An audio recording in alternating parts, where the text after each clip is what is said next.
अब इसी बीच आपको बताते हैं कि नीतीश राणे ने एक ट्वीट किया है, शिवाजी की फोटो लगाकर नोट को ट्वीट किया है। देखिए किस तरह से अब नोट पर सियासत चरम पर है। नीतीश राणे ने ये नोट ट्वीट किया है, यानी भारतीय करेंसी, ये 200 रुपए का नोट है जिसमें शिवाजी की फोटो लगाकर इसे ट्वीट किया गया। यानी ये एक और मांग कर दी गई। आप इसे ऐसे समझिए, एक तरफ कहा जा रहा है लक्ष्मी गणेश, एक तरफ कहा जा रहा है कि भीमराव अंबेडकर, और देखिए लिखा है ये परफेक्ट है। नीतीश राणे ये कहते हैं शिवाजी का फोटो नोट पर लगाते हैं और कहते हैं ये परफेक्ट है।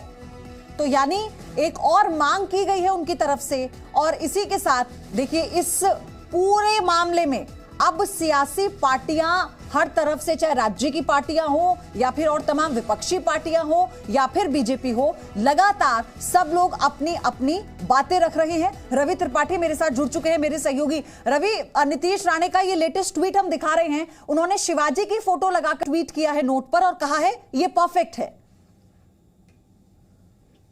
देखिए, ये होना ही था। ये जिस तरह से जिस विवाद को जन्म दिया अरविंद केजरीवाल ने कल, उसके बाद ये तय था कि सब अपनी अपनी सियासत को साधेंगे। और सबकी सियासत का नतीजा आपने देखा कि जिस तरह से मनीष तिवारी, जो कांग्रेस के सीनियर नेता है और पढ़े लिखे नेता है, वो अम्बेडकर की बात कर रहे हैं। क्योंकि देखिए कांग्रेस को सूट करता है। कांग्रेस पिछले कुछ दिनों से ये कोशिश कर रही है कि कम से कम एक वोट बैंक, जो तमाम वोट बैंकों से चला गया है, जो दलित वोट बैंक है, उसको फोकस किया जाए। इसी के तहत हमने पंजाब में रणजीत सिंह चन्नी को सीएम बनाया, लेकिन वहां नहीं चल पाए। अब मल्लिकार्जुन खड़गे को उन्होंने अध्यक्ष बनाया है पार्टी का, और ये साधने की कोशिश होगी। तो ये कांग्रेस का शायद ही कोई नेता मनीष तिवारी के बात का विरोध कर पाएगा, आप ध्यान रखिएगा। तो किसी की हिम्मत नहीं होगी उसका विरोध कर पाने का।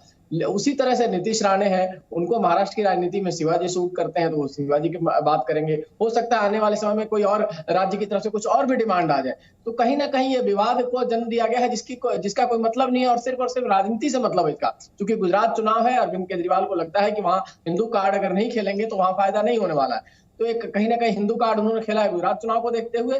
और उसी तरह से नीतीश राणे महाराष्ट्र में अपने लगता है उनको शिवाजी के नाम पर जो राजनीति होती रही है, शिवाजी को लेकर जो विवाद होता रहा है, जो दावेदारी होती रही शिवसेना के बीच में, शिवसेना जो टूट हुई है, दोनों के बीच में शिवाजी को लेकर जिस तरह से लड़ाई है, एक और कहीं ना कहीं कैरेक्टर नीतीश राणे भी, क्योंकि वो उनका नाता अलग पार्टी से, तो वो भी इस मैदान में कूद गए। कुल मिलाजुला कर सबको अपनी राजनीतिक साधनी, और राजनीतिक साधना है इन नेताओं के जरिए, इन भगवान देवी देवताओं के जरिए। तो सब अपने राजनीति साधने में कि कहां से उनको फायदा होगा, उस चीज को देख रहे हैं। रवि, लेकिन इसी के साथ बात यह भी है ना कि अभी तो सिर्फ राजनीति अपनी अपनी पार्टी के सिंबल पर अपनी अपनी पार्टी को लेकर हो रही थी, लेकिन अब भारतीय करेंसी नोट को लेकर ये विभाजन की राजनीति है। कोई कहता है अंबेडकर को छाप दो, कोई कहता है शिवाजी को, और कोई कह रहा है लक्ष्मी गणेश को। तो ये तो फिर अपनी अपनी सहूलियत के हिसाब से इस पे भी राजनीतिक पार्टियों ने अपना मुद्दा ढूंढ लिया है। रवि, धन्यवाद आपका।